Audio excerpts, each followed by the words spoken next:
ልጁ ሽሮፕ አልጠጣ ብለው ተቸግረዋል። በጣም ብዙ ልጆች የሚቸገሩበት ነገር ምንድነው? እኛ ሽሮፕ እናዛለን፣ ልጆቻችንም ሽሮፑን አያወስዱትም። ጣዕሙንም ስለሚያውቁት ገና ብልቃጡን ሳይው በጣም ያስቸግራሉና የዛኔ ምን ማድረግ አለብን? ህፃናት እንዴት ነው ሽሮፕ መስጠት ያለብን? ሁሉ ጊዜ ደግሞ መርፌ አይሆንም ለህፃናት መርፌ የማይታዘዝባቸው ብዙ ኬዞች አሉ፣ የሚታዘዝባቸው ኬዞች አሉ። ሽሮፕ እምቢ ስላሉ ብቻ መርፌም እንዳማራጭ አንጠቀም። ከዛ ይልቅ በዛሬ ቪዲዮ 7 ዋና ዋና ያልኳቸውን አማራጮችን ነግራችኋለሁ። ሽሮፕ አልጠጣ ሲሉ እንዴት አድርገን ማጠጣት እንዳለብን። ከዛ በፊት ግን አንድ የጥንቃቄ መልእክት ልነግራችሁ መጥቻለሁ ዛሬ። ይህም የጥንቃቄ መልእክት ምንድነው? አሞክሳሲሊን የሳል ማስታገሻ አይደለም። አሁን ባለው የሰሞኑ ጉፋን ብዙዎች ህፃናት እየተሰጣቸው ያለው አሞክሳሲሊን ነው። አሞክሳሲሊን አንቲባዮቲክስ ነው። ያ ማለት ጸረ ባክቴሪያ ነው እንጂ ጸረ ቫይረስ አይደለም። ጉፋን ደግሞ ቫይረስ ነው። ስለዚህ ጸረ ቫይረስ የሆነ ነገርና ጸረ ባክቴሪያ የሆነ ነገር መለየት ያስፈልጋል። ስለዚህ አሞክሳሲሊን ለባክቴሪያ ከሆነ ይሰራል፣ ለቫይረስ ከሆነ አይሰራም። ጉፋን ደግሞ በቫይረስ ነውና የሚመጣው። አሞክሳሲሊን ጉፋንን አያድንም። ስለዚህ ይሄን ማወቅ አለባችሁ። በተቻለ መጠን ህፃናት ሳል ከያዛቸው በጣም ጠንከር ካለ ሐኪም አይቶ ሌሎች የሳል ማስታገሻ ይዘዝላቸው እንጂ እንደ አሞክሳሲሊን አይነት ዘዴዎችን ባትጠቀሙ መክራቸዋለሁ። ስለዚህ ህፃናት በትክክል ሽሮፕ አልጠጣ ካሉን የታዘዘላቸው መድኃኒት አልጠጣ ካሉ ምን ማድረግ አለብን? በዛሬ ቪዲዮ እነዚህ 7ቱን ቴክኒኮች እነግራችኋለሁ። እስከ መጨረሻው ተመልከቱ። ከዛ በተጨማሪ ለዚህ ዩቲዩብ ቻናል አዲስ የሆናችሁ ሰዎች ካላችሁ ዩቲዩብ ቻናላችን ብሩኪድስ የሚባል ዩቲዩብ ቻናል ነው። ለእናንተ ለወላጆች ዘውትር ሰኞ፣ ሮብና አርብ 7 ሰዓት ላይ አዳዲስ መረጃዎች የሚያቀርብበት ዩቲዩብ ቻናላችን ነው። ሰብስክራይብ አድርጋችሁ የደወል ምልክት እየተጫናችሁ አዳዲስ ትምህርቶችን እንድትወስዱ ተጋብዛችኋል። የመጀመሪያው ቴክኒክ የምነግራችሁ ህፃናት ገና ከ6 ወርና ከ7 ወር ጀምራችሁ በሲሪንጅ ውስጥ ውሃን መስጠት አለማምሯቸው። ኖርማሊ ሲሪንጅ ለመድኃኒት መጠቀም እንችላለን፣ ከፈለግን ደግሞ ውሃ ለመስጠት መጠቀም እንችላለን። ስለዚህ ንጽህናውን የጠበቀ ሲሪንጅ ከፋርማሲ እንገዛለን። እሱን እየቀቀልን በሲሪንጅ የሚሰጡ ነገሮች ኖርማል እንደሆኑ አክሰፕት ማድረግ አለባቸው። ሲሪንጅ የምንጠቀም ለመድኃኒት ብቻ ከሆነ ሁልጊዜ ያችን ሲሪንጅ ሳያት ይደነግጣሉ። ሆኖም ግን ለውሃም ለጁስም ለምን የምትጠቀሙት ከሆነ አይምሯቸው ዘውትር ሬዲ ነውና ሽሮፕ ከመጠቀማችሁ በፊት ለሌላ ነገር ሲሪንጅን ተጠቀሙት።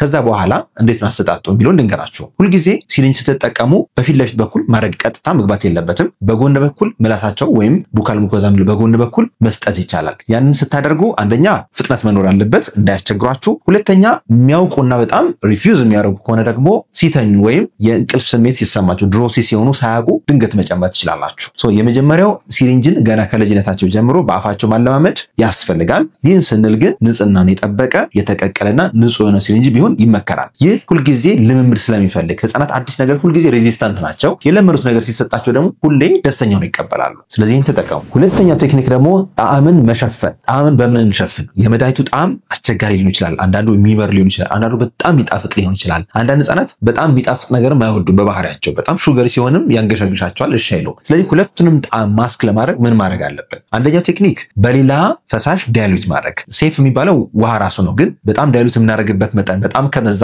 ለምሳሌ ከ5 ወይም ከ10 ሚሊ በላይ ዳይሉት የምናደርግ ከሆነ መድኃኒትነቱ ይዘቱን አንደኛ ሊያጣ ይችላል፣ ሁለተኛ ኢፌክቲቭ ዶዙ ወዳቸው ውስጥ ላይገባ ይችላል። አንደኛው ኦፕሽን ውሃ ነው፣ ሁለተኛው ኦፕሽን እርጎ ነው፣ ሶስተኛው ኦፕሽን ደግሞ የፍሩት ጁስ ነው። ግን እነዚህን ስንጠቀም ከየትኛው መድኃኒት ጋር ኮምፓቲብል ነው፣ ከየትኛው መድኃኒት ጋር ይስማማል የሚለው ማወቅ አለብን። ዝም ብለን ራንደምሊ ለሁሉም በጁስ ለሁሉም በሌላ ነገር እየቀየጥን የምንሰጥ ከሆነ የመድኃኒትነቱ ይዘት ሊቀየር ይችላል፣ ውጤታማም ላይሆን ይችላል። ስለዚህ ጁስ ወይም ሌላ መጠጫ ከመጠቀማችሁ በፊት የመድኃኒቱን አይነትን ከፋርማሲ ጋር ተነጋግራችሁ ፋርማሲስቱ በዚህኛው አይነት ዳይሉት ማድረግ ትችላላችሁ ካላችሁ ብቻ ያንን መጠቀም ትችላላችሁ ለህፃናት። ወደ ሶስተኛው ቴክኒክ ከማለፋችን በፊት አዲስ ነገር ልንገራችሁ። ብሩኪድስ ልዩ የህፃናትና ታዳጊዎች ክሊኒክ 24 ሰዓት ስራ ከጀመረ እነሆ 9 ወር አልፎታል። በዚህ ክሊኒክ አዳዲስ ዘመናዊ የሚባሉ የላቦራቶሪ እቃዎችና አልትራሳውንድ ማሽን አስገብተን እየሰራን እንገኛለን። እንዲሁም ከዛ በተጨማሪ ደግሞ ዌብሳይታችን አሁን አክቲቭ ሆኗል።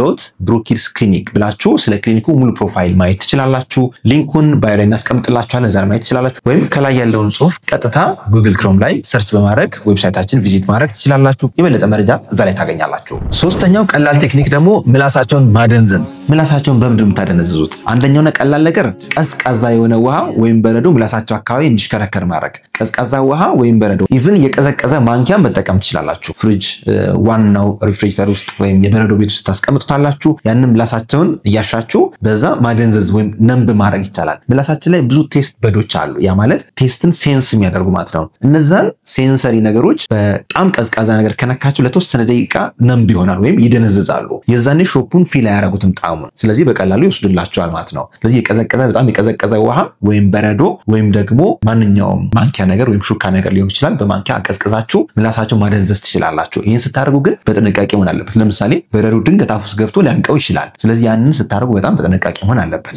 አራተኛው ቴክኒክ ደግሞ ልክ ቅድም ያሳያችሁ ልክ እንደነዚህ አይነት ልጆች የተራ በተራ ጨዋታ ማድረግ። ለምሳሌ ትንሹን ልታጠጡ አስመስላችሁ ትልቋን መስጠት ልክ አሁን ለዚህ እንደሚያደርገው ማለት ነው። ይሄ ብዙዎቹ እንደ ጨዋታ እንዲያዩት ሊያደርግ ይችላል።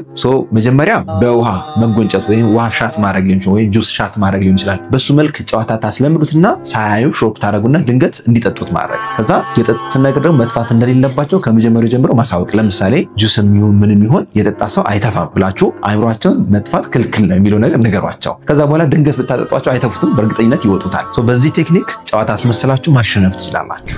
አምስተኛው ቴክኒክ ደግሞ የሳይኮ ጨዋታ። ይሄ ምንድነው? ሁለት ምርጫ መስጠት። መድኃኒት መውሰድና አለመውሰድ ሳይሆን መድኃኒትን ከሻወር በፊት ትወስዳለህ ወይስ ከሻወር በኋላ፣ መድኃኒትን ከጨዋታ በፊት ትወስዳለህ ወይስ ከጨዋታ በኋላ የሚል ሁለት ኦፕሽን መስጠት። መድኃኒት መውሰዱ ኦፕሽን አይደለም ግዴታ ነው፣ ግን ሰዓቱን ገፋ ማድረግ ይቻላል። ለምሳሌ 30 ደቂቃ አንድ ሰዓት ልዩነት የመድኃኒት ኢፌክቲቭነስ ላይ ያን ያህል ልዩነት አያመጣም። ስለዚህ ሻወር የሚወስድ ከሆነ ወይም ጨዋታ ካለ ወይም የቤት ስራ የሚሰራ ከሆነ መድኃኒት መውሰድ ግዴታ አለብህ። ያ መድኃኒት ደግሞ ያስፈልግሃል። ስለዚህ ከሻወር በፊት ልስጥ ወይስ ከሻወር በኋላ ልስጥ ብላችሁ ሁለት ክሊር የሆኑ ምርጫዎችን ማስቀመጥ፣ ከሁለት አንዱ ይምረጥ፣ የመረጠውን ማድረግ። ስድስተኛው ቴክኒክ ደግሞ አሁንም የሳይኮ ጨዋታ ነው። ይህ ምንድነው? መተማመንን መፍጠር። መጀመሪያ የቤት ውስጥ ህጎችን ሁልጊዜ ክሊር ማድረግ አለብን። ለምሳሌ ህፃናት እንዳይረብሹ ክሊርሊ የተጻፉ ህጎችን ካሳያቸዋቸው እና ለምን እነዛ ህጎች እንደወጡ በደንብ ማስረዳት። ለምሳሌ የ3 ዓመት የ4 ዓመት የ5 ዓመት ልጆች አንደርስታንድ ያደርጋሉ። ስለዚህ መተማመን እንዲፈጠር ስለ መድኃኒቱ በደንብ ማስረዳት። ይህ መድኃኒት ስትወስድ ሳለ ይቀንስልሃል፣ ትኩሳት ይቀንስልሃል፣ አሁን ቅድም ሽሮፕ ወስደህ የተሻለ ብላችሁ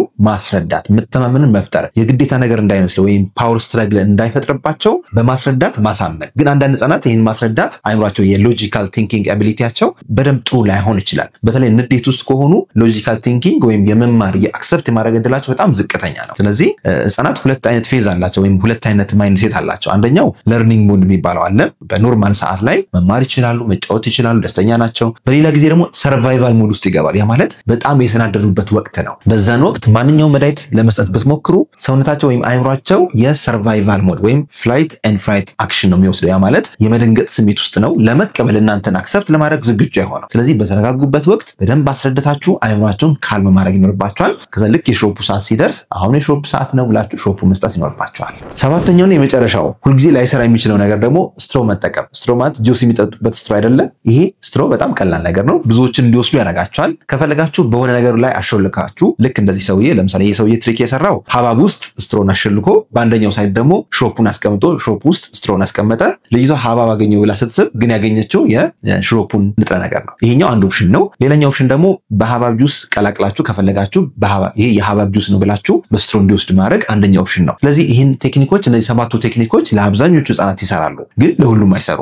ከዚህ ውስጥ ለምሳሌ አንደኛው ወይ ሁለተኛው ለእናንተ ሊሰራ ይችላል፣ ሰባቱም ላይሰሩ ይችላሉ አንዳንዴና የራሳችሁን ቴክኒክ በመጠቀም ይህንን ግዴታ መድኃኒቶችን መስጠት ስላለባችሁ ሰዓቱን ጠብቃችሁ ስጡ። ሌላውም ነግራችሁ ነገር መድኃኒት ከመጠቀማችሁ በፊት ምንጊዜም ፋርማሲስትን ወይም ደግሞ የህፃናት ስፔሻሊስት ሐኪምን ብታማክሩ የተሻለ ነው። አላስፈላጊውን የሳል ማስታገሻዎች፣ አላስፈላጊውን አንቲባዮቲክሶች በኋላ መዘዙ እኛ ላይ ነው የሚመጡትና በተቻለ መጠን መድኃኒቶችን ከመጠቀማችሁ በፊት ሐኪም ያዘዘው መሆን አለበት። እናንተን ብትፈልጉ እንኳን ሐኪም ማማከር ይኖርባችኋል ወይም ፋርማሲስት ማማከር ይኖርባችኋል ማለት ነው። እንግዲህ ለዛሬ ያለኝ መረጃ ይህን ይመስላል። ዶክተር ፋሲል ነኝ፣ የህፃናት ስፔሻሊስት ሐኪም ከብሩክ ኪድስ ልዩ የህፃናትና ታዳጊዎች ክሊኒክ። መረጃውን ከወደዳችሁት ላይክ አድርጉ፣ እንዲሁም ጥያቄ ካላችሁ ኮሜንት ላይ አስፍሩልን። ለብሶች እንዲደርስ ደግሞ ያስፈልጋቸዋል ብላችሁ ለምታስቡት ወላጆች ኮፒ ሊንክ እያደረጋችሁ ላኩላቸው። ቪዲዮን ይመልከቱት። ጤና ይስጥልን።